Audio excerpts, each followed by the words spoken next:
Andreas Neoclose,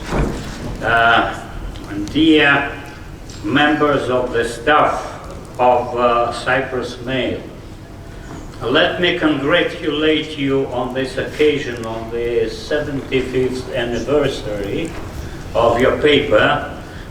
Starting myself, my career as a journalist, I understand what efforts should be made and through what complicities you have run in order to keep your paper published for 75 years. So congratulations.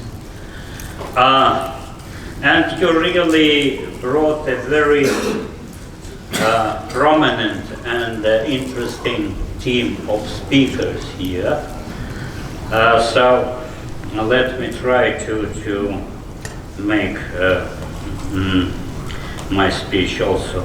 So I'm going to speak about Syrian conflict, which seems to me not only one of the most complicated, but probably the most complicated regional conflict in this history and probably in the history in general, because of so many dimensions of complicities and so many dimensions of contradictions in one and the same conflicts.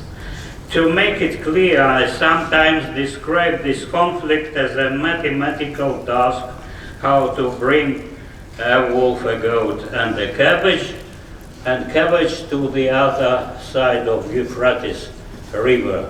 It's like that, but taking into account that wolf was more than one, goats were plenty, and cabbage was also biting.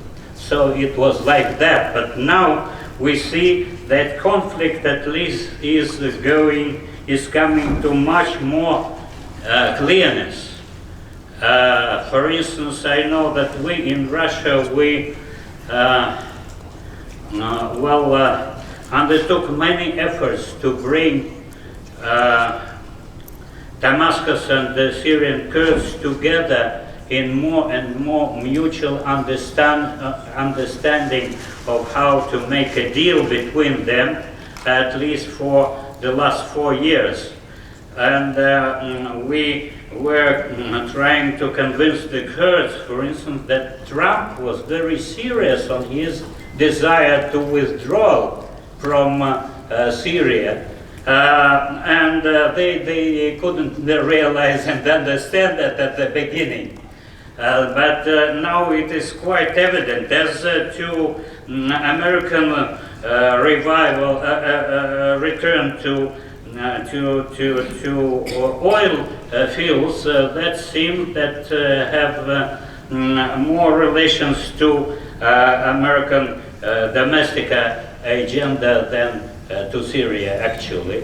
That shows that actually, as I put it, not every my colleague in Moscow will agree with me that Syrian conflict is coming to the end. Why? First, because the most complicated issue during the last 2 years was the issue of northeast of Syria.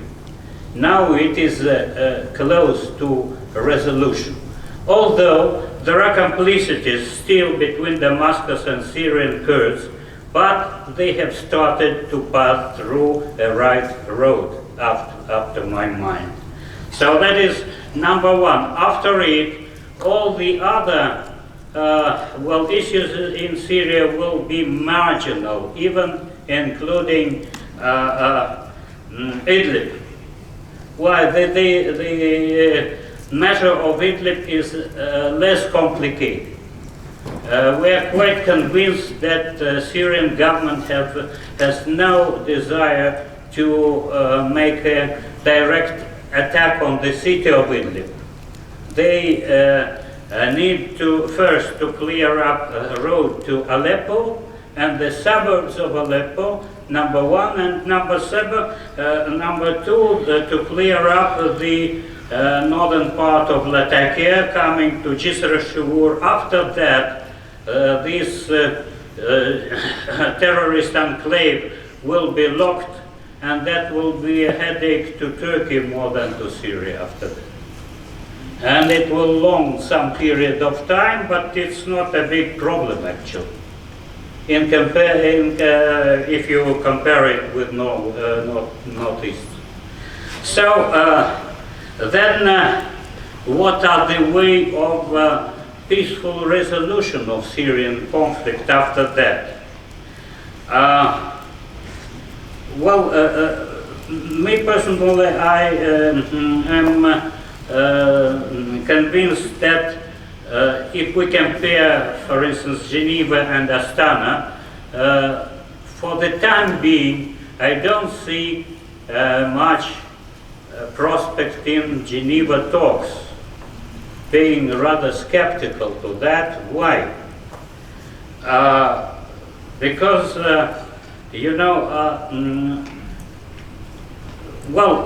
many proposed resolutions to Syria from the Western and regional counterparts, I used to call them an invitation to a beheading. So Syrian government will never accept any invitation to a beheading. And so, for instance, if you see that some counterparts, especially Turkey, insist on presence of political Islam in Syrian government will never accept that. And so that is one of the most important things in the talk about constitution and the future government of Syria.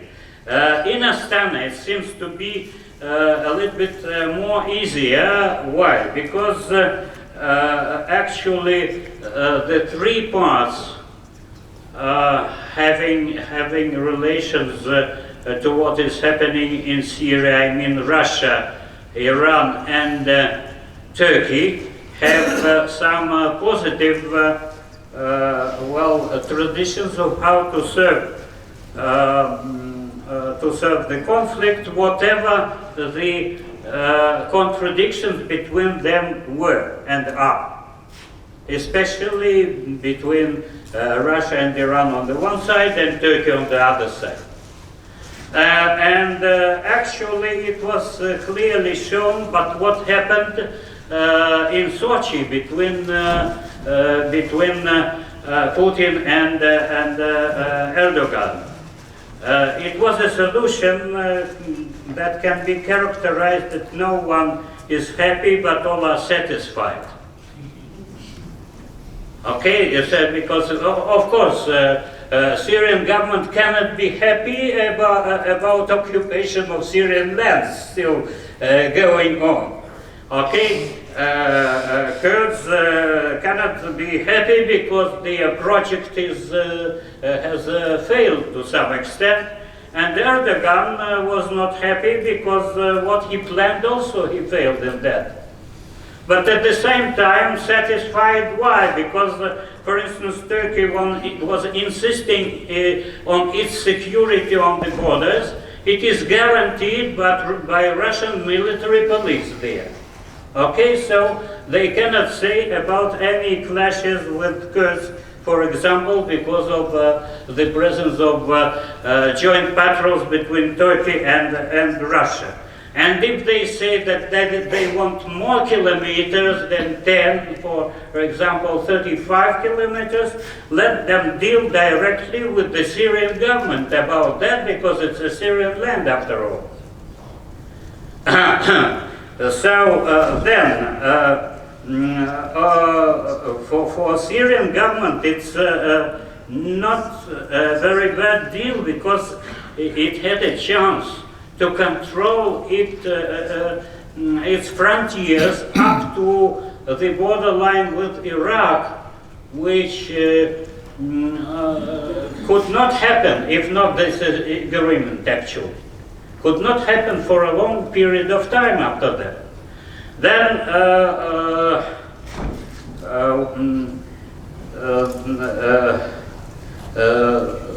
Kurds also must be satisfied because it was a matter of salvation anyhow for them. Imagine if Turkey really invaded, seriously invaded into the Kurdish lands in Syria. It would have been a nightmare for Kurds. And that shows that the matter of resolving resolution of such type of very local conflict may be useful for a final resolution of Syrian conflict, including the role of regional, global, and local sides. But I think if we speak about the domestic items in Syria, I'm convinced that the most important trend towards resolution of the conflict internally lies now, at this moment, not through the constitutional process, but mainly through the putting into life law number 107 about local governances in Syria. Because if it's really fulfilled, it may be a key of solving many many conflicts and many problems, including Kurdish problem, the problem of the resort, and in future maybe also the problem of Idlib. So coming to the Middle East, I would say that now the main line of conflict actions or turmoil now moves to Palestinian issue again, also to Lebanon, Iraq, Iran, and Yemen. I read some of the last articles of Regida Derga, director of Beirut Institute, where she insists that the events that are taking place in Lebanon, they are anti-Iranian. That's maybe true, but that is only a part of truth. Because the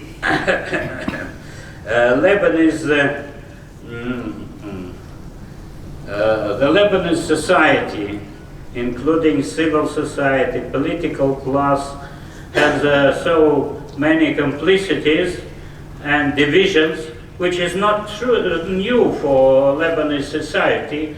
New things that may happen, they may be connected with the new coalitions inside the Iranian society, but anyway, the demonstrations were not only against Iran or against Hezbollah, although we can understand that some sections of Iranian society may be discontented by what they see in a prospect of Hezbollah domination in the country. So it is a real problem, and it is connected directly or indirectly also with the possibility of clash between Lebanon and especially between Hezbollah on the one side and Israel on the other side. It's a real danger that exists, and it may be connected directly or indirectly with Iran, but I would say that up to my mind, the matter of domination of Iran in the region is exaggerated Why exaggerated? Because Iran has problems with what we may call political military logistics, especially taking into consideration and what is happening inside Iraq now. So that means that Iranians are also overthinking of what to do tomorrow, today and tomorrow in the region, and while having relations with our Iranian colleagues, we feel that they have enough flexibility in their attitude towards the problems in the region. So these are the dangers, but for instance, such things as Russian mediation between Iran and Israel shows that these dangers will not inevitably lead to a new regional conflict. Although I quite share what Mrs. Razim Gauji said, that it is quite necessary to make more close cooperation between the United States and Russia towards the regional problems, taking into account that actually the Russian and American activity in Syria was different, but not contradictory in the main point, fighting ISIS, for instance. They were going parallel courses. That shows that there are possibilities of coming to mutual understanding in this field. Just a few words about Mediterranean, how it all may influence upon Mediterranean. If we speak about Mediterranean, we mean actually 10 countries, which are Croatia, Montenegro, Albania, Greece, Turkey, Syria, Cyprus, Lebanon, Israel, and Egypt. Sometimes some people ask about the 11th one, Libya. But you know, there is a dispute about that in Russia also, but I think that certainly, me for instance, I am insisting on that we should not include Libya into Eastern Mediterranean, because it is quite another issue actually. So the main problem here is the problem now connected with the hydrocarbons, actually.